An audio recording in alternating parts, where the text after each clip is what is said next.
Welcome to Complinet Global Newscasts. News featured is taken from Complinet Complete, our news, analysis and tracking service, and your comprehensive view of the regulatory landscape.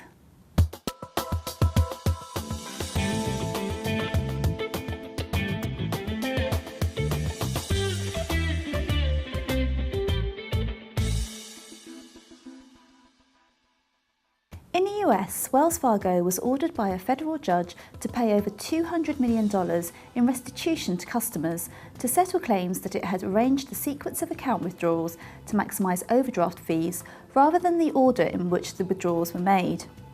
The practice was one of several deemed abusive in the regulatory reform debate in the US, and the decision could lead the way for similar findings against other banks. Wells Fargo has said that its practices were in the customer's best interests and were within the law, and said that it would appeal the decision.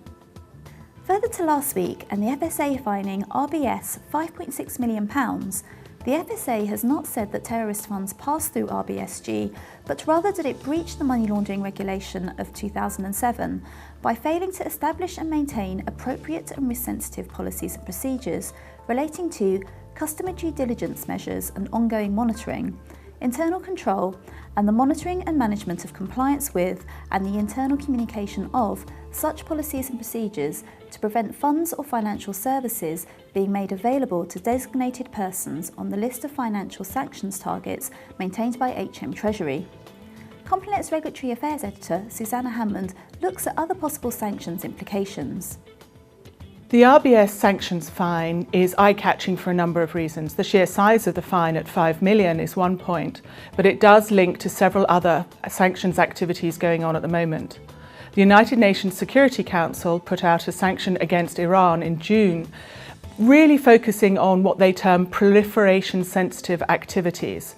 And whilst some financial services firms may feel that actually doesn't apply to them, it has profound implications. There is a whole section in that sanction order which applies directly for the first time to financial services companies.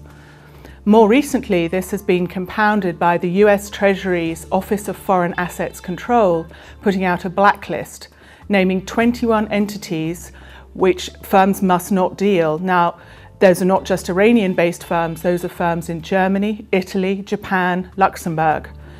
All banks in the UK must make sure they comply with that OFAC blacklist, or else they will not be able to bank in America.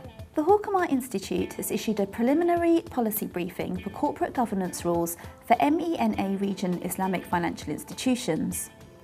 The draft recommendations are the result of a survey of the governance policies of 21 Islamic financial firms from the UAE, Bahrain, Kuwait, Egypt, Saudi Arabia, Lebanon, Jordan, Qatar, Tunisia and Morocco.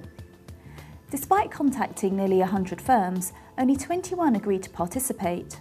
As a result, Hawkamar acknowledged that the recommendations did not perfectly reflect the exact circumstances of each jurisdiction, but stressed that they would nonetheless help address the kinds of weaknesses identified in the participating institutions. And finally, a former investment consultant at TTG Hong Kong Limited has been suspended by the Securities and Futures Commission after she introduced a fund in 2008, which had not been authorised by the SFC to clients. The SFC said Ku Xiaopeng, while acting as an investment advisor for TTG, had introduced the fund to several clients before the completion of a due diligence process. As such, the fund was not yet approved by TTG for recommendation to clients, the regulator noted. Ku, in order to sell the fund to her clients, asked her clients to sign a form acknowledging themselves as execution-only clients who specifically requested to purchase the fund. Ku should not have done so, given the fund was actually introduced by her to the clients, the SFC said. To read about these or any other stories from Complinet in more depth, please log into complinet.com or contact us if you would like a free trial. Join us next week for another newscast from the Complinet Global News team.